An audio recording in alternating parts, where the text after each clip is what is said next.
하나님의 말씀은 신약성서 요한복음 3장 1절부터 9절까지 말씀입니다.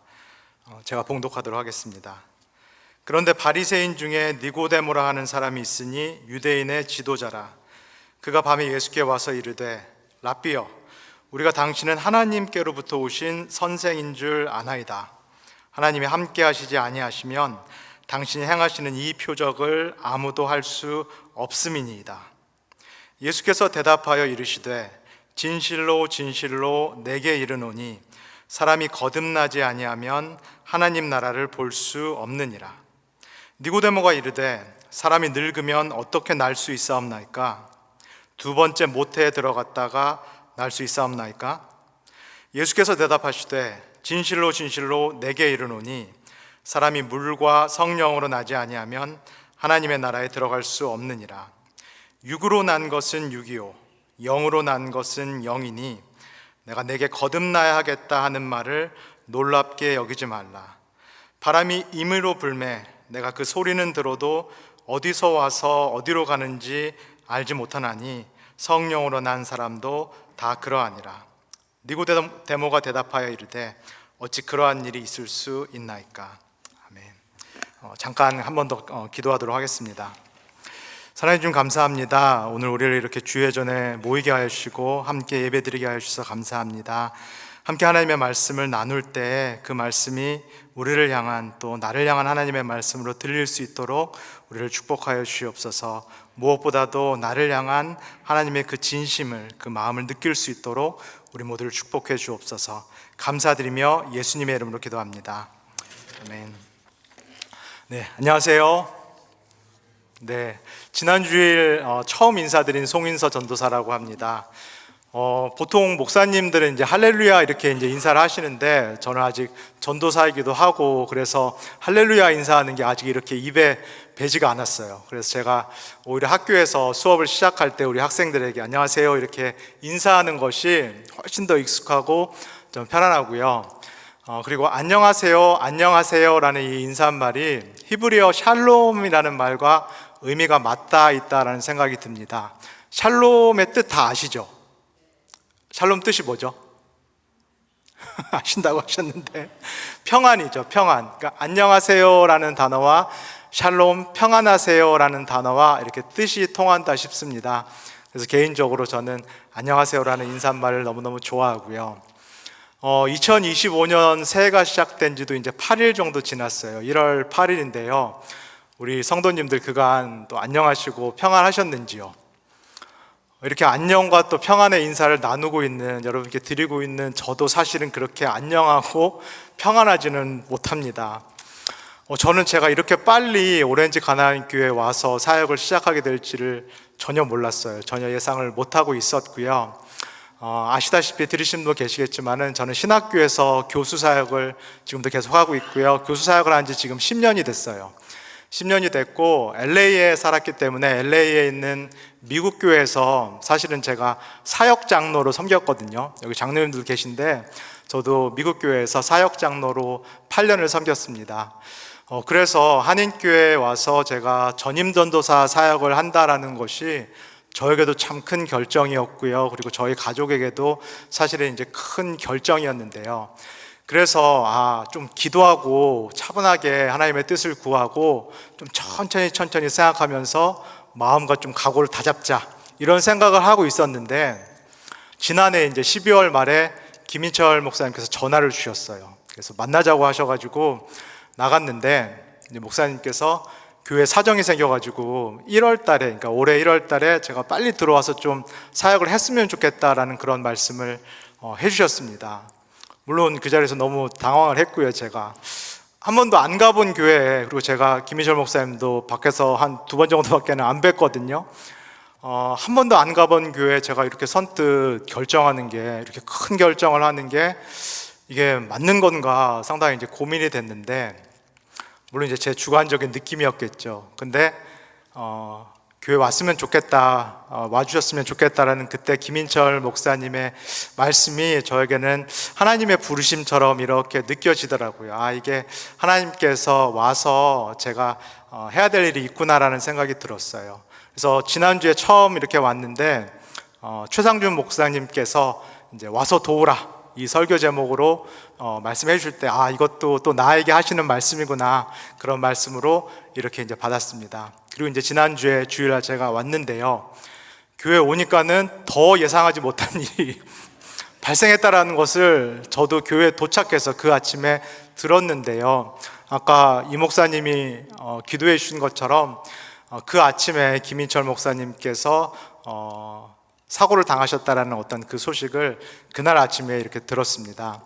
사실 김 목사님하고 제가 약속하기를, 제가 2주 동안 한국에 갔다 왔고요, 그리고 지난주 토요일날 도착해서 주일날 인사를 드리고, 제가 가르치는 학교에서 일주일 동안 집중 강의를 해야 되는 스케줄이 이번 주예요. 그래서 제가 인사를 드리고 이번 주는 학교 사역을 하고 다음 주부터 좀 본격적으로 사역을 하겠다라고 이제 양해를 미리 구해놨는데요, 그래서 목사님도 흔쾌히 그렇게 하라고 말씀하셨는데, 목사님께서 아프게 되시는 바람에 또 이렇게 목사님 대타로 수요 예배에 설교를 하게 됐습니다. 마찬가지로 이렇게 빨리 제가 수요 예배에 설교를 하게 될 줄은 몰랐는데요, 하여튼 하나님께서 불러주신 거고요. 그리고 오늘 성령께서 우리와 함께 하셔서 제가 준비한 말씀, 제가 전하는 말씀이 저하고 또 우리 성도님들 모두에게 은혜가 되는 그런 말씀이 되면 참 좋겠습니다.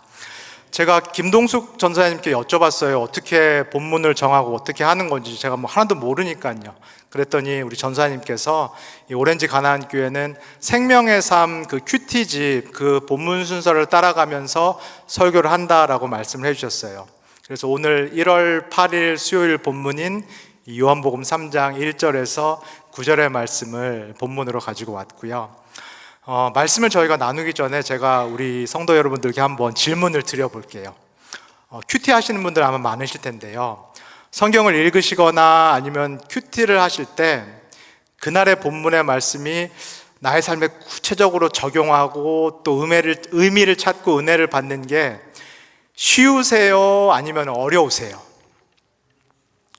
쉬운 분들 계세요? 아니면 나는 사실 어렵다 이렇게 생각하시는 분들이 계세요? 뭐 쉽게 이 말씀이 오늘 나의 삶에 이렇게 적용하면 되겠다, 은혜를 받으시는 분들도 물론 계실 것 같아요.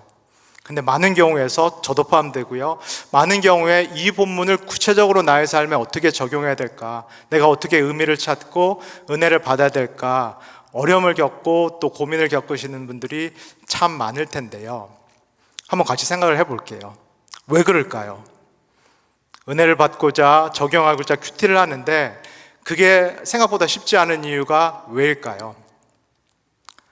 여러 가지 이유가 있을 수 있겠고요, 신학적으로 따지고 들자면 참 많은 이유가 있을 수 있겠는데, 제 생각에는 가장 큰 이유가 이것 때문이다 싶습니다. 사실 성경 속의 이야기, 성경의 이야기는 우리의 작은 삶의 이야기라든가 나의 작은 삶에 대한 이야기가 아니다 싶고요, 성경은 무엇보다도 하나님에 대한 이야기고요, 하나님이 역사하시는 큰 이야기다라고 할 수 있겠습니다. 우리의 삶의 이야기, 작은 이야기를 영어로 아시는 것처럼 마이크로 내러티브라고 얘기를 하면은, 성경에 담겨 있는 하나님의 큰 이야기를 메타 내러티브라고 얘기를 하는데요, 이 메타 내러티브, 하나님의 큰 성경의 이야기를 우리 삶의 작은 이야기 안으로 끄집어 넣어서 끼워 맞춰가지고 오늘의 말씀, 오늘의 적용을 하려다 보니까는 사실 잘 안 되는 경우가 너무 많죠.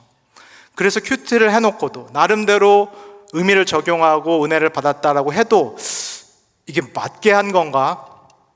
뭔가 조금 어색하고 뭔가 조금 불명하고 스스로 해놓고도 확신이 없는 경우가 있죠. 그럴 때면 어떻게 하시나요? 재빨리 이제 본문 해설을 막 제가 열어보면서 이 말씀을 어떻게 적용해야 되는가, 그거를 막 찾기도 하는데요, 그렇다면 저희가 성경을 읽고 또 큐티를 할 때 어떻게 읽는 것이 좀 더 바람직하고 우리에게 더 도움이 될까요?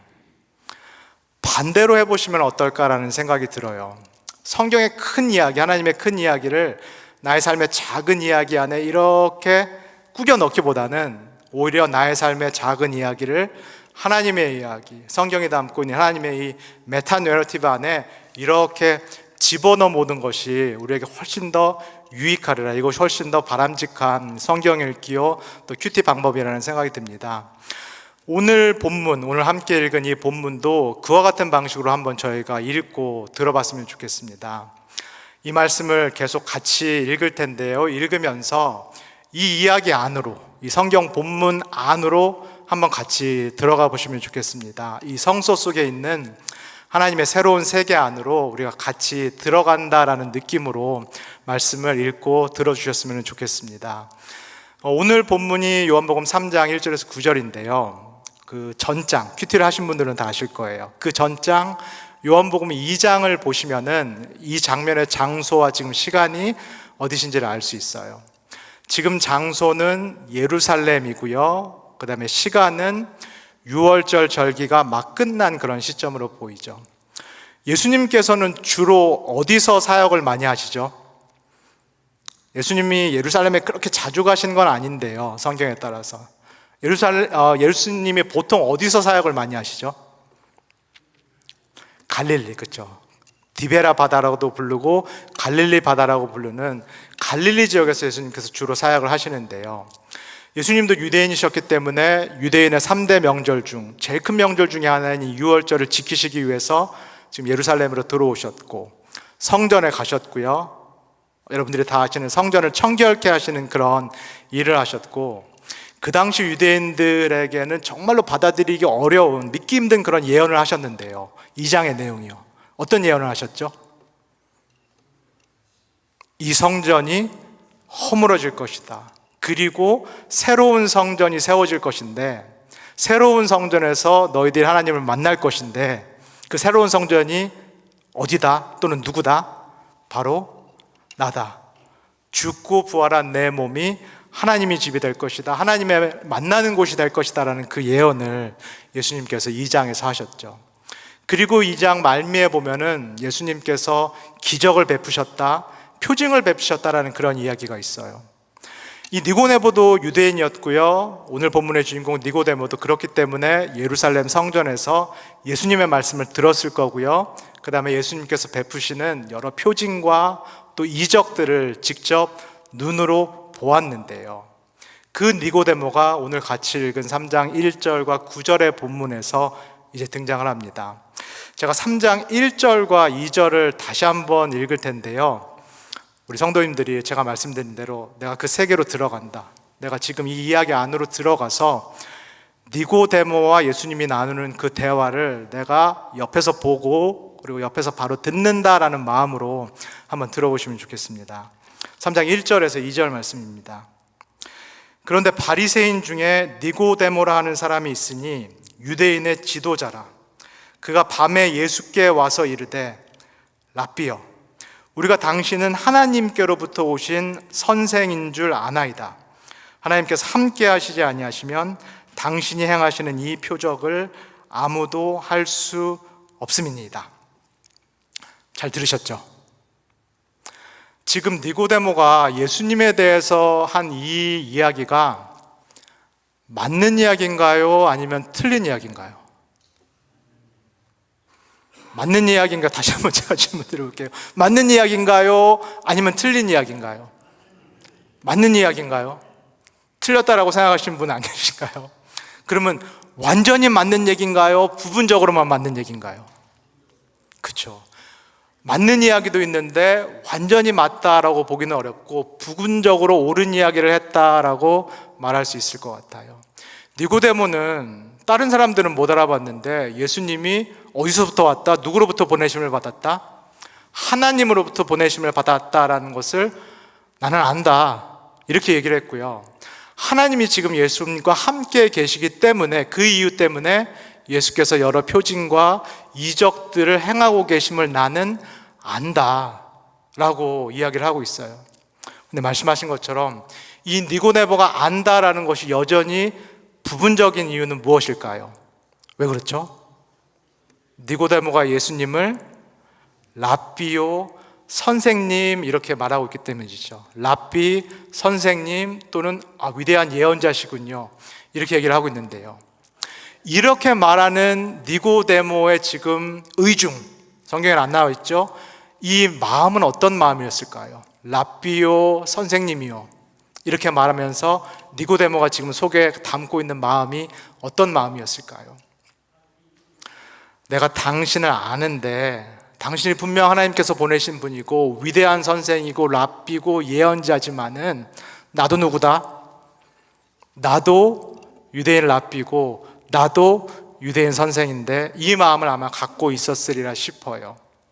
그리고 자신이 예수님과 저분이 나랑 동급이거나 아니면 이분이 행하시는 일 말씀을 들어보니까는 나보다 조금 급수가 높은 분 같다, 나보다 조금 더 권위가 있는 그런 분 같다라는 마음을 가지고 이 니고데모가 지금 예수님을 찾아온 것으로 보여집니다.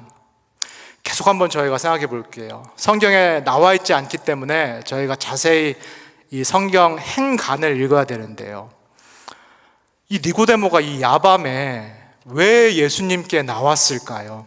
성경에 딱 왜 나왔다라고 써 있으면은 우리가 알 텐데 안 나와 있거든요. 저희가 행간을 읽어야만 되고요, 아까 말씀드린 대로 우리가 직접 그 자리에 가 있다라는 생각을 한번 해보시면서 상상을 해보실게요. 니고데모가 도대체 이 야밤에 왜 예수님을 만나러 나왔을까요? 니고데모가 말하는 것을 들었고요, 우리가 그 자리에 있다라고 생각을 해볼게요. 그래서 바로 옆에서 이 말하는 니고데모의 표정을 우리가 본다라고 한번 상상을 해볼게요. 니고데모가 어떤 표정을 짓고 있었을까요? 부끄러워하거나 수줍어하는 그런 표정을 짓고 있었을까요? 어땠을까요?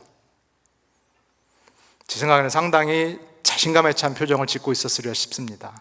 상당히 자신만만한 표정을 가지고 예수님 앞에 나왔으리라라는 그런 생각을 하는데요, 니고데모는 분명히 안다고 말했잖아요. 당신이 하나님으로부터 보내신 분이고 하나님이 지금 당신과 함께 있다라는 것을 나는 안다라고 니고데모가 말했는데, 이 하나님과 함께 계신 분께 이렇게 나올 수 있는 사람, 1대1로 나올 수 있는 사람은 스스로에 대한 엄청난 자부심, 자신감이 없이는 나올 수는 없겠죠. 니고데모는 소위 말하는 엄청난 상징 자본을 갖고 있는데요, 우리 성도 여러분, 상징 자본이라는 말 들어보신 적 있으세요? 영어로 symbolic capital이라고 말하는 상징 자본, 이게 요즘 젊은 사람들이 쓰는 표현으로는 스펙이라고 하는데요, 스펙이라는 말은 들어보셨죠? 니고데모는 엄청난 상징 자본, 엄청난 스펙을 갖고 있는 그런 사람임에 틀림이 없어요. 상징 자본이라는 건 이런 거겠죠. 우리가 사회생활을 할 때 다른 사람이 나를 평가하고 나를 인정하는 그런 조건들이요, 내가 물려받았거나 내가 갖추고 있거나 내가 이룬 것들, 내가 갖고 있는, 그래서 다른 사람들이 나를 볼 때 이런 것들을 통해서 나를 보는 것, 이런 것들을 상징 자본, 좀 젊은이들이 쓰는 표현으로는 스펙이라고 말을 하는데요, 이런 것들은 어떤 것들이 있을까요? 저도 그렇고요, 우리 성도 여러분들도 다 상징 자본들을 갖고 계시고 스펙을 갖고 계신데요, 어떤 것들이 있을까요?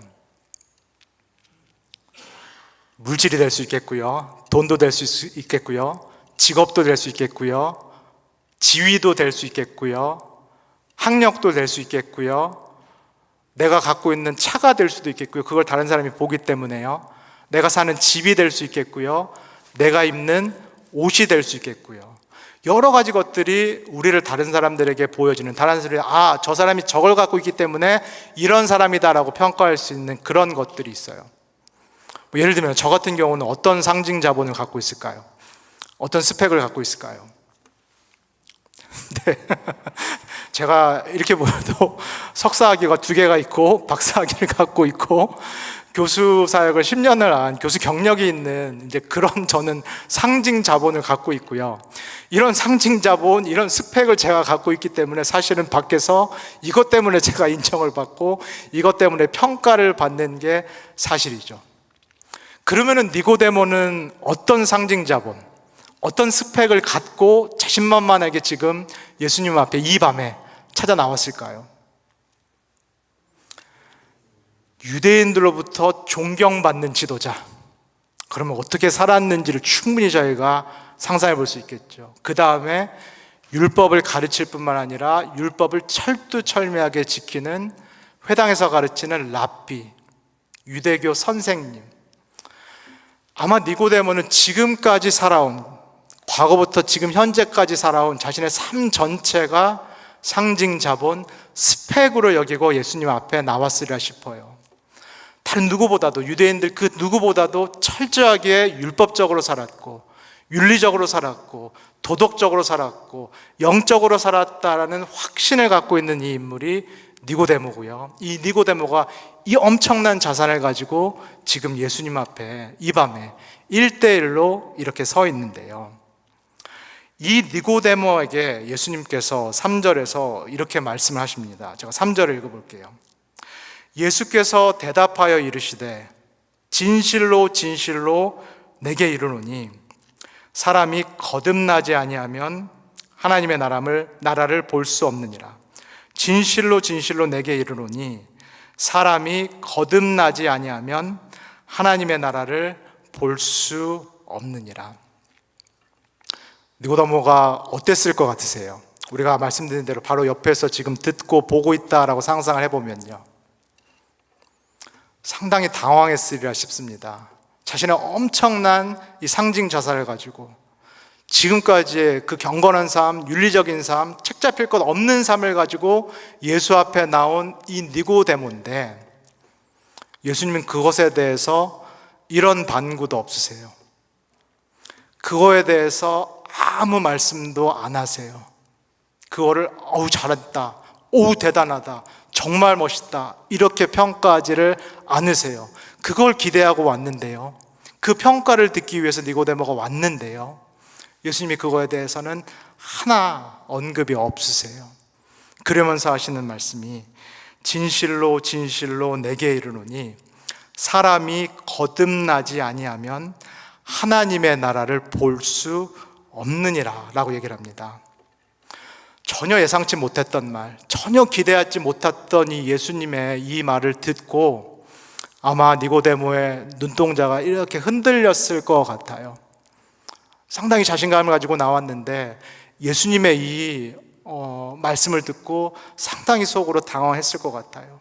그래서 니고데모가 4절에서 이렇게 대답을 하는데요. 니고데모가 이르되 사람이 늙으면 어떻게 날 수 있사옵니까? 두 번째 모태에 들어갔다가 날 수 있사옵니까? 저하고 우리 성도님들이 생각해도 이거는 예수님께서 의미하신 바가 분명히 아니겠다 싶으시잖아요. 예수님이 설마 이 얘기를 했을까 싶은데, 당황한 니고데모, 자신이 예상하지 못한 말을 들은 이 니고데모가 상당히 당황하고 혼란스러웠겠다 싶어요. 그래서 예수님의 말씀에 갈피를 못 잡고요, 전혀 번지수가 맞지 않는 그런 말을 하면서 소위 말하는 자충수를 두는데요. 예수님, 나도 유대교 선생인데, 나도 율법을 수십 년 공부했는데 어떻게 사람이 어머니 모태, 어머니 자궁에 다시 들어가서 태어날 수 있습니까? 이 얘기를 니고데모가 하게 됩니다. 5절, 6절을 제가 다시 한번 읽어볼게요. 예수께서 대답하시되 진실로 진실로 내게 이르노니 사람이 물과 성령으로 나지 아니하면 하나님의 나라에 들어갈 수 없느니라. 육으로 난 것은 육이요 영으로 난 것은 영이니. 육으로 난 것은 육이요 영으로 난 것은 영이니. 지금 예수님이 니고데모에게 무슨 말씀을 하고 계신 것으로 들리시나요? 아니면 예수님께서 지금 이 말씀을 통해서 니고데모에게 무슨 일을 하고 계시다라고 느껴지시나요? 니고데모는 엄청난 자신감을 가지고 이 밤에 예수님을 찾아왔고요, 그 자신감의 근원은 지금까지 자신의 윤리적이고 도덕적이고 거룩하고 영적인 삶인데요, 이 삶 전체를 가지고 지금 니고데모가 예수님 앞에 딱 섰는데요, 예수님의 지금 하신 말씀은 그러면 무슨 말씀인가요? 이 말씀을 통해서 예수님은 니고데모에게 지금 무슨 일을 하고자 하시는 건가요? 저는 이런 느낌이 들어요. 예수님께서 지금 니고데모를 무장해제시키는구나. 니고데모는 엄청난 자산을 가지고 자기 삶 전체를 가지고 예수님 앞에 나왔는데 예수님은 이 말씀을 통하여서 이것마저도, 니고데모마저도 하나님의 나라에 들어갈 수 있는 자격이 될 수 없다라는 엄청난 충격적인 선언을 그 앞에서 하게 됩니다. 그러면서 니고데모가 갖고 있었던, 니고데모가 쥐고 있었던 이 영적인 자산을 내려놓게 만드시는데요. 왜 그런가요? 왜 니고데모조차도, 평범한 유대인이 아닌데요, 왜 니고데모조차도 평생 율법을 가르쳤고 그 율법에 따라서 평생 도덕적이고 윤리적이고 율법적이고 거룩하고 영적인 삶을 산 이 니고데모조차도 왜 하나님의 자녀가 될 수 없고 왜 하나님의 나라에 들어갈 수가 없다라고 말씀하시는 건가요? 육에서 난 것은 육이요 영에서 난 것은 영이기 때문이다라고 말씀하시는데요, 여기서 예수님께서 말씀하시는 육이라는 단어는 사도 바울도 자주 쓰는 단어인데 헬라어로 사르크스라는 단어입니다. 여기서 나오는 육이라는 단어는 우리가 쉽게 생각하는 영혼, 몸, 거기서 말하는 우리가 지금 몸에 보고 있는 그 몸을, 단순히 몸을 말하는 것이 아니고요, 예수님께서 니고데모를 향해서 말씀하시는 육, 사도 바울이 그의 서신서에서 말하는 육, 사르크스라는 것은 우리 전체를 가리켜요. 하나님으로부터 분리된 우리 전인, 하나님으로부터 멀리 떠나서 사실은 하나님 없이 살고자 하는 독립적인 주체로서의 삶을 살고자 하는 우리 전체, 하나님 없이 우리가 갖고 있는 그런 상징 자본들, 우리의 자원만 가지고 살고자 하는, 그리고 그 상징 자본과 자원을 신뢰하면서 사는 그 전인을 가리켜서 성경에서는 육이라고 표현을 하는데요, 예수님께서 지금 니고데모에게 하신 말씀은 바로 이 말이에요. 아무리 니고데모라도, 아무리 율법 선생이라도, 아무리 그런 삶을 평생 살았더라도 뭐는 뭐다? 육에서 나온 것은 육이다.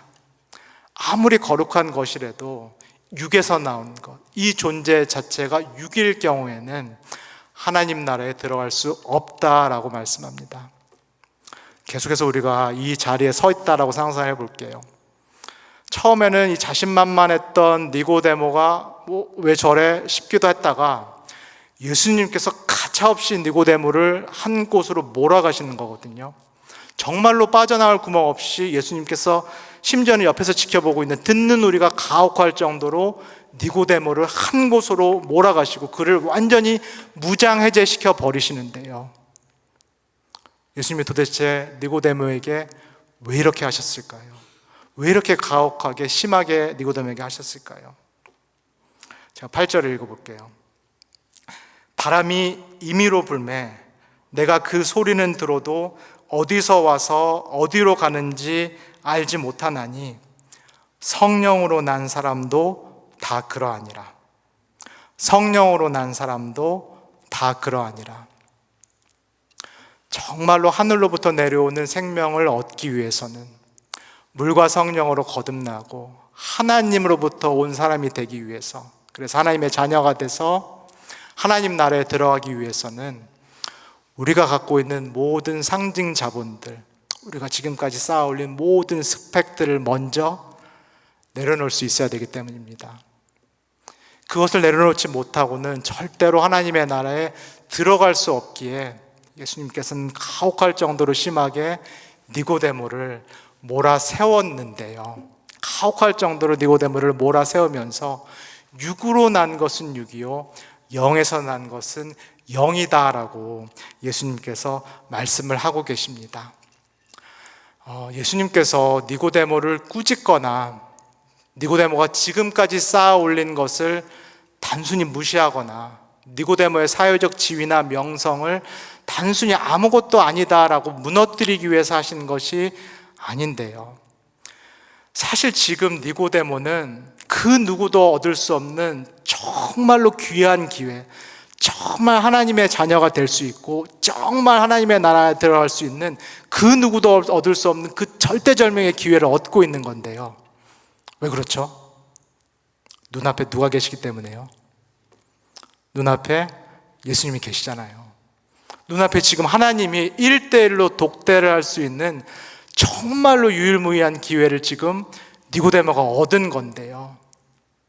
예수님께서 니고데모를 먼저 무장시키시는 이유, 니고데모를 먼저 낮추시는 이유, 좀 심하게 말하면 니고데모를 먼저 죽이시는 이유는 뭐 때문이죠? 니고데모를 살리시기 위해서. 이 눈앞에 계신 예수님께서, 눈앞에 계신 하나님께서 니고데모를 다시 품어주시기 위해서, 다시 받아주시기 위해서, 다시 용납하기 위해서 먼저 니고데모를 낮추고 계시다 싶습니다. 니고데모도 그렇고요, 우리도 그렇고요, 어떤 조건을 가지고 하나님께 나아가는 이상, 어떤 스펙이라든가 상징 자본을 가지고 하나님께로 나아가는 이상 하나님이 우리를 이렇게 안아주실 수가 없어요. 하나님께서 우리 자체를 이렇게 사랑해 주실 수가 없어요. 지금 예수님이 니고데모를 받아주시기 위해서, 있는 그대로 사랑해 주시기 위해서 지금 니고데모를 이렇게 낮추고 계세요. 사랑하는 우리 가나안 교회 성도 여러분, 이 니고데모의 이야기를 바로 옆에서 듣고 보시면서 어떤 느낌이 드셨나요?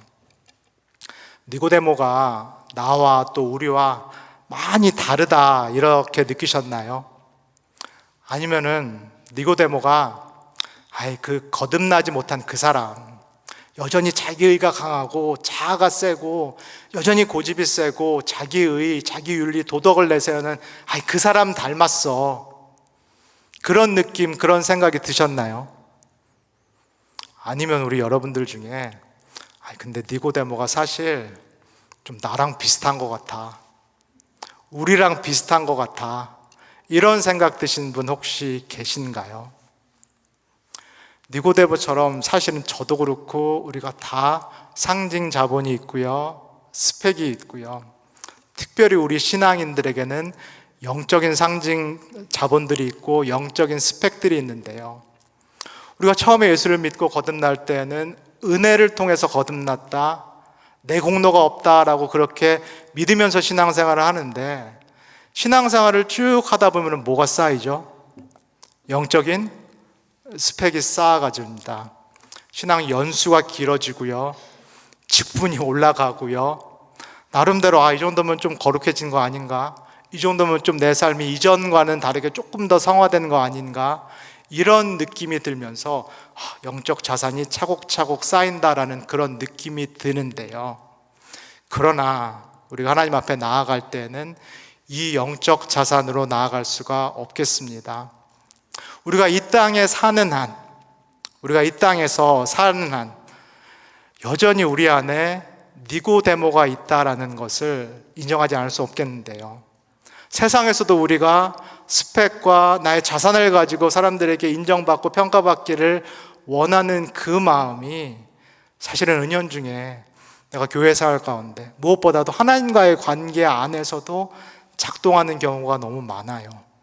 그래서 하나님이 이러이러한 나의 조건 때문에, 이러이러한 나의 삶 때문에 나를 인정하시고 평가하시고 복 주시리라는 생각을 우리가 은연중에 하게 됩니다. 저 같은 경우는 루터 신학을 가르치는데, 루터 신학에서 가장 중요한 것이 믿음으로만 구원을 얻는다, 이신칭의인데요, 이 교리를 모르시는 분들은 아무도 안 계세요. 그렇지, 공로가 아니지, 나의 성화의 정도로 하나님께 받아들여지는 것이 아니지, 이걸 교리로 또 머리로 우리가 다 이해를 하는데요, 근데 실제로 신앙생활에 들어가면은 이거를 믿고 따르기가 너무너무 어렵습니다. 왜냐하면 신앙생활을 하면서 은연중에 나의 신앙 연수, 경험, 다른 사람과 비교하게 되는 거, 내가 전보다는 죄를 좀 덜 짓는 것 같은 거, 성화되는 것 같은 거, 이런 것들이 자꾸 쌓여가기 때문이에요. 이 시간에 저희가 같이 들은 말씀을 생각하면서 한번 한 목소리로 기도를 했으면 좋겠습니다. 이렇게 기도했으면 좋겠습니다. 하나님, 내 안에도 사실은 니고데모가 있습니다. 내 안에도 거듭난 나에게도 여전히 니고데모가 있고요, 세상에서 사람들에게 이 스펙과 이 상징 자산으로 인정받는 것이 익숙해지다 보니까는 자신의 신앙생활에서도 또 교회생활 가운데에서도 내가 갖고 있는 것으로, 나의 조건으로 자꾸 하나님께 나아가려는 그런 모습들이 내 안에 있음을 보게 됩니다. 그리고 이걸 가지고 다른 사람과 자꾸 비교하는 그 모습, 그 니고데모와 같은 모습이 내 안에도 있습니다. 이 시간에 기도하실 때 하나님 성령을 보내주셔서 내 안에 있는 니고데모를 보게 하시고, 그리고 그 니고데모를 보면서 내 안에 내 마음을 다시 한번 깨끗게 해달라고 우리 한 목소리로 같이 기도하도록 하겠습니다. 하나님 감사합니다. 오늘 니고데모의 말씀을 통하여서 내 안에도 니고데모와 같은 그 모습이 여전히 남아있음을 보게 됩니다. 내 안에도 여전히 하나님께 조건적으로 나아가고자 하는 마음이 있습니다. 하나님께서 나의 삶과 나의 행위와 나의 신앙적인 열심을 가지고 나를 평가한다라는, 그것 때문에 나를 받아들이고 인정하실지 모른다라는 그 생각이 여전히 내 안에 있음을 고백합니다. 이 생각 때문에 오히려 하나님의 은혜를 깊이 경험하지 못하고, 이 상징 자산 때문에 오히려 내가 하나님의 용서를 깊이 체험하지 못하고 있음을 고백합니다. 하나님 아버지, 혹시 내 안에 이런 니고데모와 같은 생각이 있다면 이 시간에 깨끗게 하여 주시옵소서. 그래서 이제는 있는 모습 그대로, 내 모습 그대로 정직하게 하나님 앞에 나아갈 수 있도록 나를 붙잡아 주시고 축복하여 주시옵소서. 이 시간에 같이 한 번 더 기도하도록 하겠습니다. 우리가 사회생활을 할 때에도 다른 사람들에게 보이기 위한 그런 물질적인 상징자산 스펙이 있고요. 우리가 교회생활 할 때도 신앙생활 할 때에도 다른 사람, 특별히 하나님께 보이기 위한 영적인 상징자본, 영적인 스펙들이 있는데요. 우리가 왜 이런 영적인 스펙들, 상징자산에 나도 모르게 의지를 하고 있을까요? 그것은 우리 안에 있는 두려움일지 모르겠습니다. 아담과 하와가 범죄한 이후에 그의 수치스러운 몸, 범죄했다라는 것을 가리기 위해서 몸을 가렸듯이 여전히 우리가 하나님 앞에 나왔을 때 두려운 마음이 있기 때문에, 그래서 자꾸 이런 어떤 영적 자산으로 나를 가리고자 하는 경우가 우리 안에도 있다고 생각합니다. 주님, 이 시간에 우리를 축복하여 주셔서 우리 마음속을 다시 새롭게 하여 주시고, 우리 마음속에 두려움을 제하여 주시고, 우리가 조건적으로 신앙생활하지 않도록, 우리가 내가 갖고 있는 것으로 하나님께 나아가지 않도록 우리를 붙잡아 달라고 기도했으면 좋겠습니다. 죄인인 나를 사랑하셔서 십자가에 지신 그 예수님께서 여전히 죄인인 나를 아무 조건 없이 그 사랑 때문에 품어주시고 받아주시고 용서하신다는 그 은혜를 이 시간에 다시 경험할 수 있도록 우리 한 번 더 기도하도록 하겠습니다. 기도하겠습니다. 사랑의 주님, 그렇습니다. 하나님 아버지, 범죄한 그 인간에게, 또 죄인인 인간에게 하나님에 대한 두려움이 기본적으로 있음을, 내 안에도 그 두려움이 있음을 고백합니다. 하나님이 나를 있는 그대로 보신다면 나를 사랑하지 않으실지 모른다라는 그 두려움, 하나님이 내가 하는 생각, 내가 하는 일을 다 아신다면 나를 용서하지 않으시리라는 그 두려움이 우리 안에도 있음을 고백합니다. 그러나 죄인 되었을 때, 내가 의인이 아니라 죄인 되었을 때 나를 위해서 십자가에 지신 그 예수 그리스도의 사랑을 오늘 밤 다시 기억하기를 원합니다. 여전히 죄인이지만 그럼에도 불구하고 나를 포기하지 않고 나를 사랑하시고 나를 다시금 용서하시고 다시금 나에게 새로운 기회를 주시는 그 예수님께 오늘 밤 우리가 함께 나아가기를 소원합니다. 주여 축복하시고 우리를 받아주셔서. 사랑해 주님 감사합니다. 오늘 말씀을 통하여서 니고데모를 통해서 또 우리의 모습을 정직하게 진솔하게 돌아보게 하여 주셔서 감사합니다. 우리가 세상을 살고 사회에서 생활할 때 남에게 보이기 위한, 남에게 인정받고 좋은 평가를 받기 위해 쌓아 올린 그런 자산들이 있습니다. 그리고 우리가 하나님과의 관계에서도 하나님께 잘 보이기 위해서, 하나님께 인정받고 좋은 평가를 받기 위해서 쌓아 올린 그런 영적 자산들이 있음을 우리가 정직하게 주님께 고백합니다. 하나님, 그러나 하나님께서 이런 것들 때문에 우리를 사랑하시고 이런 것들 때문에 우리를 용납하시고 용서하신 것이 아님을 이 시간에 다시 한번 깨닫습니다. 하나님은 이런 것들을 우리에게 원하시는 것이 아니라 우리 자신을, 우리 자체를 원하시는 사랑의 하나님이심을 다시 한번 이 시간에 말씀을 통해서 깨닫습니다. 하나님 앞에 나아갈 때에는 우리가 가면을 쓰지 않기를 원합니다. 하나님 앞에 나아갈 때에는 우리가 우리 자신을 감추지 않기를 원합니다. 우리 마음속에 두려움이 있을지라도 하나님 앞에 나아갈 때에는 오로지 예수 그리스도로만 옷 입고 하나님 앞에 담대한 마음으로 설 수 있도록 우리 모두를 축복하여 주시옵소서. 감사드리며 예수님의 이름으로 기도합니다. 아멘. 다 같이 주기도문 하심으로써 수요 예배 마치도록 하겠습니다. 하늘에 계신 우리 아버지여, 이름이 거룩히 여김을 받으시오며 나라가 임하시오며 뜻이 하늘에서 이루어진 것 같이 땅에서도 이루어지이다. 오늘 우리에게 일용할 양식을 주시옵고 우리가 우리에게 죄 지은 자를 사하여 준 것 같이 우리 죄를 사하여 주시옵고 우리를 시험에 들게 하지 마시옵고 다만 악에서 구하시옵소서. 나라와 권세와 영광이 아버지께 영원히 있사옵나이다. 아멘.